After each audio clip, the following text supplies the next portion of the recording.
Olá, eu sou o Luiz Fujita, editor do portal Drauzio Varela. Sejam bem-vindos a mais um Entre Mentes, o nosso podcast de saúde mental.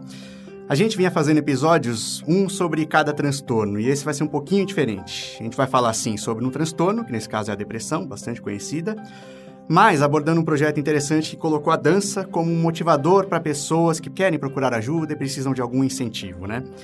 Recentemente, agora no início de abril de 2018, recebi um convite do Hugo, é o assessor de imprensa que está aqui acompanhando a nossa gravação, para o lançamento de uma das etapas do projeto Próximo Passo de iniciativa da farmacêutica Lips, que propunha um desafio para 40 pacientes com depressão, que era ensaiar durante 4 meses, sob comando do coreógrafo Ivaldo Bertazzo e sua equipe, e depois desses 4 meses apresentarem-se em um espetáculo aberto ao público. A nossa convidada de hoje é uma psiquiatra que participou desse projeto, inclusive da seleção dos participantes. E está aqui com a gente, então, a doutora Giuliana Cividanes, que é psiquiatra da Unifesp. Seja bem-vinda, doutora. Muito obrigada. Bom, doutora, a gente conversou um pouco antes de começar a gravar e também falei aqui na introdução, né? Esse não é um episódio específico sobre depressão, mas a gente precisa falar sobre ele, porque tem tudo a ver. Então, eu queria que você primeiro falasse, em linhas gerais, o que é esse transtorno, né? Ele é um dos mais conhecidos do público leigo, né, na psiquiatria, e isso sempre tem dois lados. As pessoas, às vezes, acham que conhecem e sabem do que se trata, então sempre é bom a gente retomar, né? Como que você poderia fazer um quadro geral do que é a depressão? É verdade, Luiz. Isso é importante falar porque hoje em dia a palavra depressão é muito usada. Isso não significa que o transtorno depressivo é muito conhecido. Uhum. As pessoas se referem à depressão quando, tô deprê porque o dia tá ruim, ou tô deprê porque terminei com meu namorado, ou tô deprê porque não consegui comprar aquela bolsa que eu queria. Isso é uma tristeza, é uma frustração, é uma coisa que faz parte normal da vida. Mas o transtorno depressivo, ele vai além disso. Né? Ele é um conjunto de sinais e sintomas que acomete o indivíduo, levando a um sofrimento muito grande, muito intenso, e a perda de funções da vida. Então, perda de trabalho, perda de estudo, perda de relacionamentos afetivos. A principal característica desse transtorno é uma tristeza, mas é uma tristeza sem motivo. Então, não é uma tristeza reativa a alguma coisa. Então, não é uma tristeza porque alguma coisa ruim aconteceu. Sim. É uma tristeza que está mais relacionada a uma angústia profunda, a uma visão cinza da vida, uma perda de prazer por coisas que antes gostava de fazer. E todas essas emoções, esses sentimentos vão levando a pessoa a ficar cada vez mais negativa, vão aparecendo sintomas físicos mesmo, como insônia, redução do apetite, perda de peso, dores crônicas.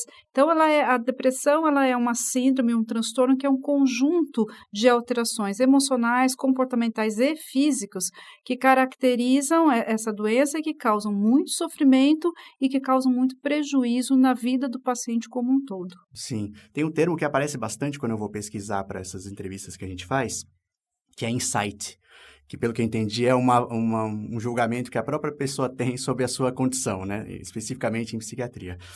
E sempre que eu vejo, assim, os casos, né, que eu vejo que são avaliados, eles colocam lá, o paciente tem um bom insight sobre sua própria condição, né? No caso da depressão, acontece algo que seria o oposto, a pessoa tem, mas na verdade ela não tem depressão. Muitas pessoas procuram ajuda por causa desse volume de informações que se tem, mas que na verdade não dizem respeito ao transtorno definido mesmo dentro da psiquiatria. Não sei se chegam a buscar ajuda, né? Mas, assim, muitas pessoas se identificam com aquela lista de sintomas, porque a maior parte dos sintomas das doenças mentais como um todo são emoções e sentimentos que todos nós temos, né? A diferença, quando vira uma doença, quando vira um transtorno, é a intensidade dessa emoção, desse comportamento disfuncional, o quanto isso traz de sofrimento e de impacto negativo sobre a vida. Então, todos nós um dia podemos estar mais devagar, com raciocínio mais lento, outro dia está mais deprimido, outro dia está menos motivado para ir numa balada. Isso é dentro de um intervalo, né? Assim, isso é normal. Existe uma variação para mais ou para menos dentro de um intervalo que é considerado normal. É como a gente modula os nossos afetos. Quando isso passa dessa linha do normal e se torna constante e vai causando prejuízo, daí que vira o transtorno. Essa questão do insight, que você vê muito nas entrevistas, é assim, tem pessoas que estão doentes e têm um insight ou se dão conta de que alguma coisa está errada na vida delas, mas elas não conseguem identificar o quê, mas elas percebem que eu não estou normal como eu era antes, eu não sou a mesma pessoa como eu era antes. E tem pessoas que estão com algum transtorno, mas não percebem isso como sendo uma condição patológica, algo que ela tem que tratar. Ela vai atribuindo isso à vida, a vida é assim mesmo. E isso retarda muito a busca de tratamento, a procura de ajuda. Sim. E aí, doutora, já entrando na parte do projeto, né, do próximo passo, eu falei rapidamente, né, alguns participantes, qual era a proposta, mas eu queria que você falasse, né, onde que você entrou no projeto, como que você foi convidada e qual era a proposta dele, né? Então, a proposta do projeto me atraiu muito, né?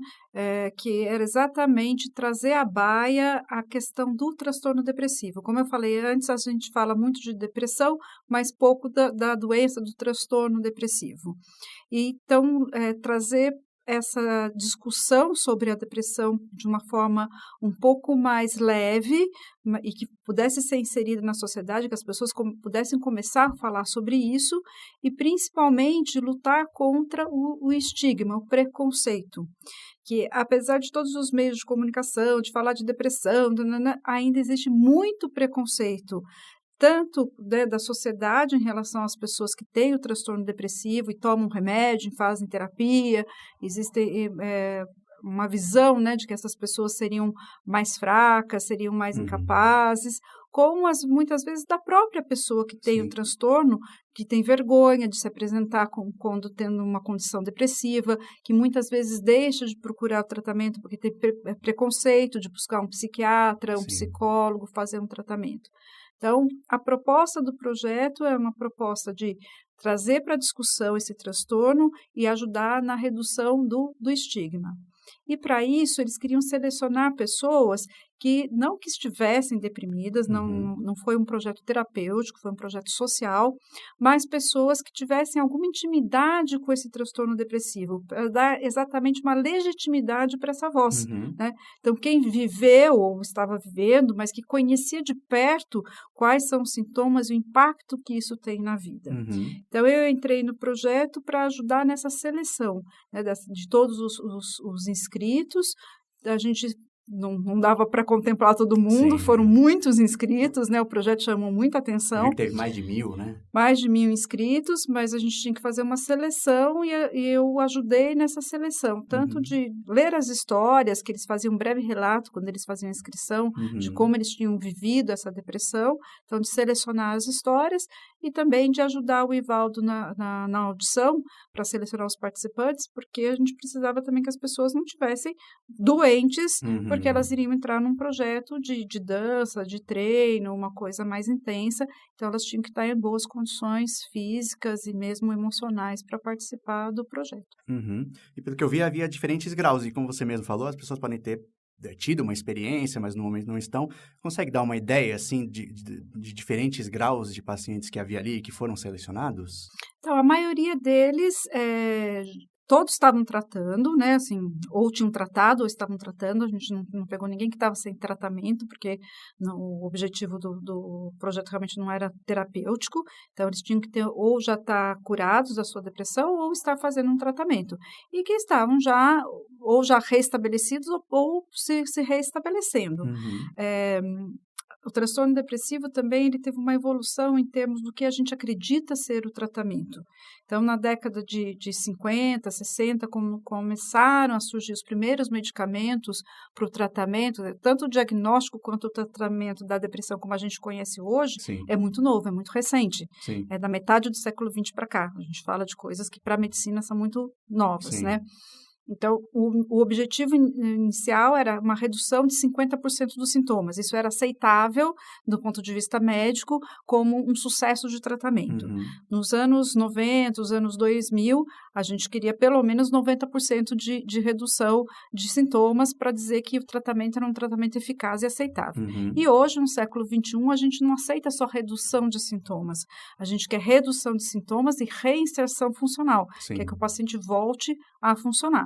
Então, a maior parte desses pacientes estavam já nessa fase de que os sintomas estavam remitidos, mas eles ainda tinham dificuldade de fazer as suas atividades normais, o corpo ainda tinha resquícios da depressão, de estar muito lentificado, muitos, durante o processo depressivo, perderam o emprego, se isolaram, então não tinha essa socialização. Então, os pacientes mais ou menos nessa fase é que foram selecionados. Para o projeto também poderia ajudá-los nessa retomada funcional da vida. E aí você percebeu desde os primeiros ensaios e conforme ia passando, você continuou acompanhando e notou alguma diferença neles?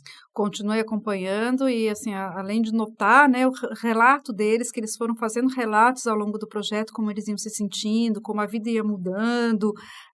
Nós estávamos até hoje lembrando de um relato de uma paciente que foi muito emocionante, porque ela falou que quando chegou na metade para o fim do projeto, os filhos dela deram um feedback dizendo: mãe, você voltou, você agora é a nossa mãe de novo. Então, eles perceberam o quanto ela se restabeleceu e voltou a ter aquela função na família que ela tinha perdido, né? Sim, Isso sim. foi muito emocionante. Sim.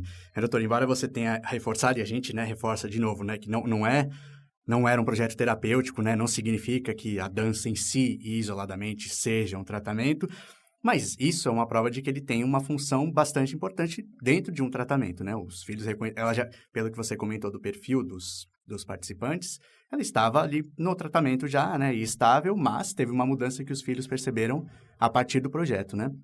Então, eu queria que você falasse um pouquinho sobre a importância dessas coisas que são complementares ao tratamento, né? E que a dança, nesse caso do projeto, é o agente, digamos, desse complemento.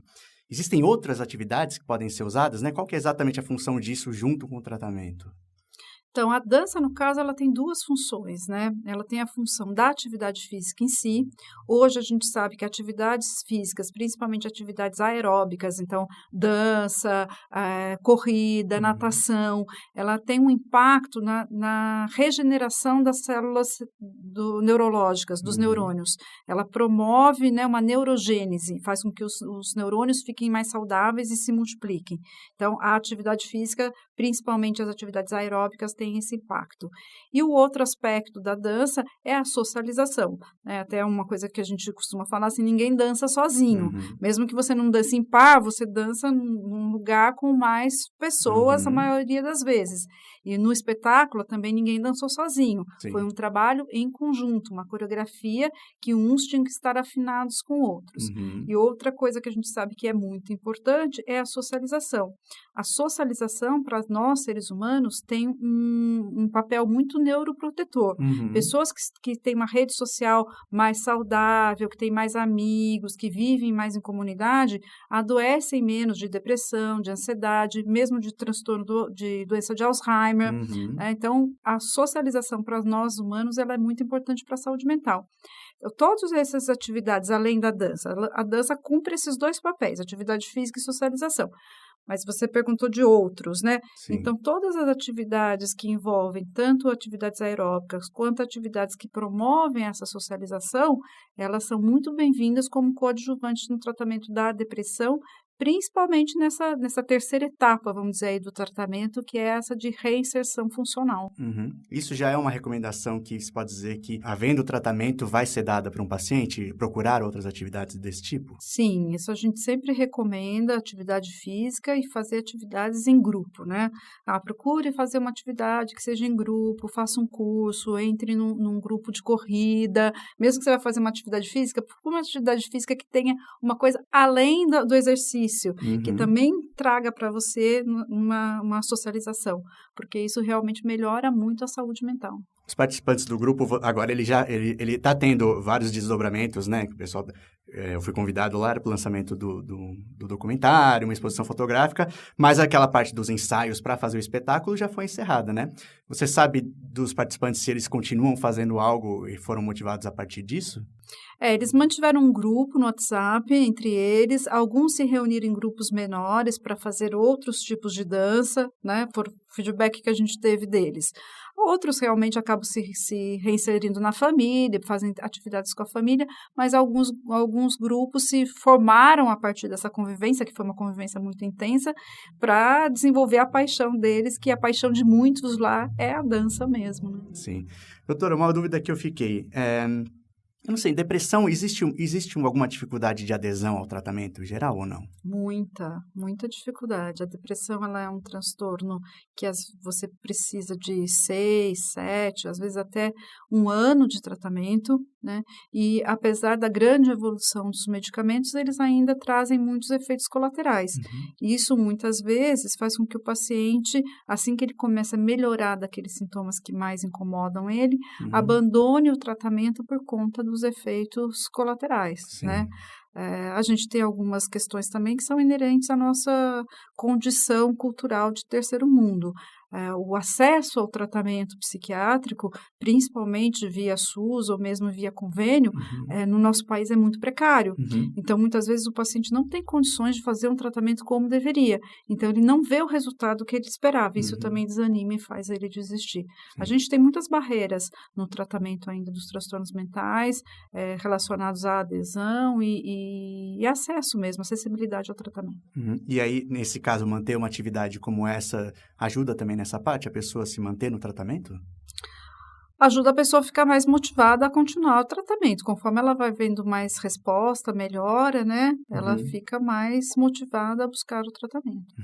E nessa parte que você falou, doutora, da dificuldade da adesão por conta do sistema público, né? A gente consegue detalhar um pouco mais por que isso acontece? Dificuldade de chegar ao lugar em que a pessoa tem que pegar um medicamento, é uma coisa bem concreta assim? Historicamente no Brasil, a saúde mental ela sempre foi negligenciada no sistema público, né? Eu não sei se só no Brasil, eu acho que a gente escuta isso também nos Estados Unidos, eles reclamam muito de que a saúde mental é muito negligenciada, então eu acho que é uma coisa meio do mundo. É um dos motivadores desse programa, inclusive. Exatamente, né? Então, assim, é o preconceito, a falta de clareza, essa coisa de achar que a saúde mental ela não tem tanta importância em detrimento da cardiologia, de outros transtornos que talvez tenham como desfecho a morte, né? Sim. Eu acho que as doenças que têm como desfecho a morte, ela acaba sendo mais impactante na sociedade de alguma forma. Sim. O doente mental, ele sofre, mas muitas vezes ele sofre sozinho. Então, ele está com o fardo daquele sofrimento, mas isso está afetando a sociedade, mas de forma silenciosa, né? Porque se a gente pensar em ausências no trabalho,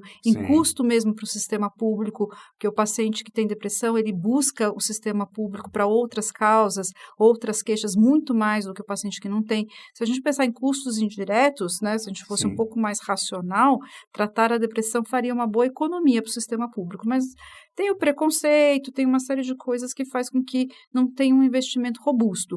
Então, a quantidade de instrumento público para atender os pacientes é pequeno. Então, mesmo que tenha lá um CAPS funcionando, o número de profissionais trabalhando, o número de consultas que ele consegue fazer por mês é insuficiente para atender a demanda, né? Tanto que uma das coisas que a gente costuma falar é que a depressão leve, ela deveria ser tratada não só por especialista, mas por todos os profissionais que fazem atenção primária. Médico de família, pediatra, porque não existe especialista suficiente para tratar todas as pessoas que têm depressão. E a gente tem uma série de limitações de profissionais, de contratar profissionais, de distribuição de medicação, o tratamento precisa muitas vezes de psicoterapia, terapia ocupacional. Isso é caro, né? Porque são tratamentos que são semanais, não são mensais. Então, não tem uma disponibilidade para atender todo mundo que precisa. A gente gravou esses dias sobre borderline, e aí que era muito importante um tratamento de terapia com a família, além do próprio paciente, né? Eu imagino a dificuldade que é ter isso num sistema público. Né? E multidisciplinar, quer dizer, no tratamento do borderline você precisa de vários profissionais envolvidos, o psiquiatra, o psicólogo, né? o terapeuta ocupacional, então é caro, né? Mas de verdade não é tão caro quanto o uso excessivo que eles fazem do sistema público de saúde e por outras vias. É que acaba se não fazendo essa conta. Né? Como a doutora mencionou, eu acho interessante porque essas que realmente causam a morte, no final, como o câncer, né, assusta muito, mas em algumas pesquisas você encontra em medidas que são de impacto na qualidade de vida, né, e de fardo na vida da pessoa, como muitas doenças mentais, elas superam outras que pra gente é nossa, esclerose múltipla, por exemplo, é uma doença muito grave, mas você vai ver um transtorno psiquiátrico tá acima dela, né? Tá acima. É. Por exemplo, o estresse, por exemplo, do cuidador de um paciente autista é comparável a um estresse de guerra. O cuidador do paciente autista, ele tem um estresse tão intenso quanto o soldado que vai para a guerra. E o cuidador não necessariamente é o profissional, pode ser um familiar. Um familiar, Uhum. né? Então, quando você fala em tratamento do autismo, por exemplo, não adianta você atender só a criança, Sim. você tem que atender a família também. Sim. Porque esse cuidador, esse familiar que está cuidando, não é um cuidador profissional. A pessoa que cuida lá da criança, ela vai adoecer, não tem como ela não adoecer num estresse desse tamanho. Né? Sim. E no caso da depressão, por ela ser... Apesar dela ser mais conhecida, eu imagino que existam muitas pessoas, né, com esse problema. Isso faz com que o atendimento ainda seja insuficiente pela quantidade de pessoas que sofrem desse transtorno? A depressão é o transtorno psiquiátrico mais prevalente. Uhum. Então, estima-se que cerca de 8 a 13% da população mundial sofre de depressão. Uhum. Então, com certeza, você precisa de um batalhão aí de profissionais para atender todas essas pessoas. Então, falta realmente profissional especializado, psiquiatra, vamos dizer assim, para atender. Mas exatamente porque ela é tão prevalente, ela deveria deixar de ser uma coisa só focada no psiquiatra para ser um problema de saúde pública. Uhum. Ela é um problema de saúde pública, então todos os profissionais de atenção primária que estão na saúde pública deveriam ter condições de absorver, de atender esses pacientes, mas muitas vezes eles não têm, eles podem até ter o preparo, né, para diagnosticar e tratar, mas eles trabalham sobre condições que tem que ver um paciente a cada 5 minutos, a cada 7 minutos, Uhum. Não dá para fazer diagnóstico em psiquiatria em 5 minutos. Sim. Né?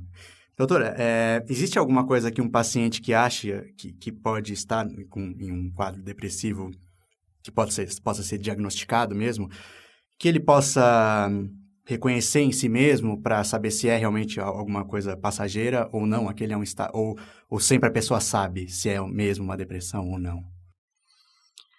Não, nem sempre a pessoa sabe. Eu acho que o insight aí, no caso, para ela perceber que ela precisa ou não de ajuda, é o impacto que isso está tendo na vida dela, o tamanho do sofrimento e o tempo, né? Uhum. Uma coisa passageira dura 3, 4 dias. Uma coisa, um estado de desânimo, de perda de energia, de desmotivação, de visão negativa do mundo, de 2, 3 meses, já é um alerta. Uhum. Ninguém fica chateado 2, 3 meses. Você fica chateado 2, 3 dias, mas não 2, 3 meses, né?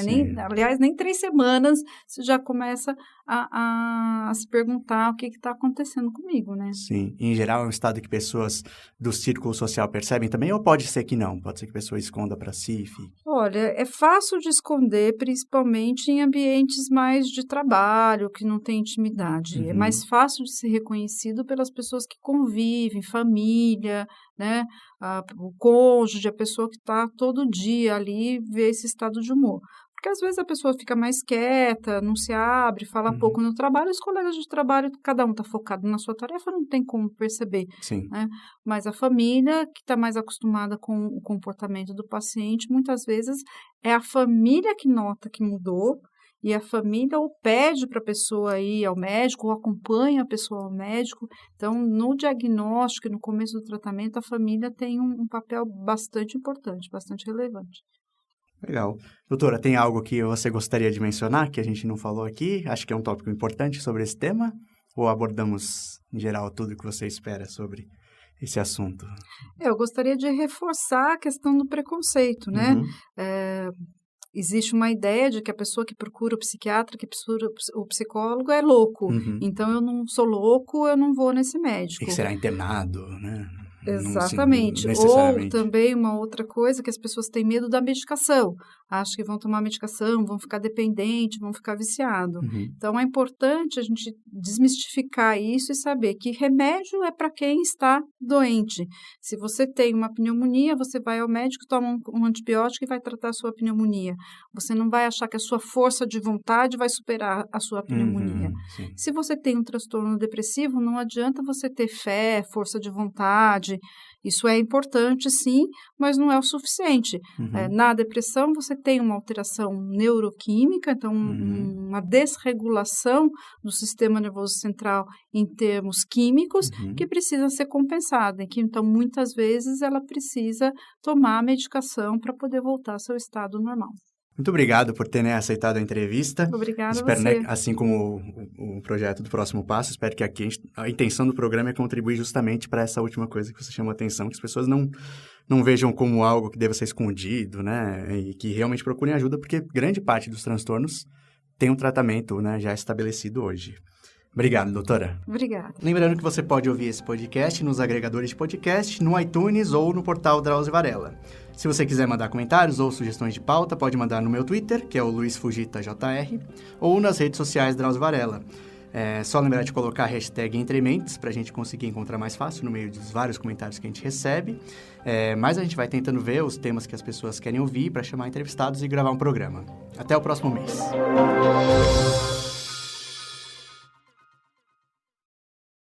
Esse podcast foi produzido por Guilherme Afonso.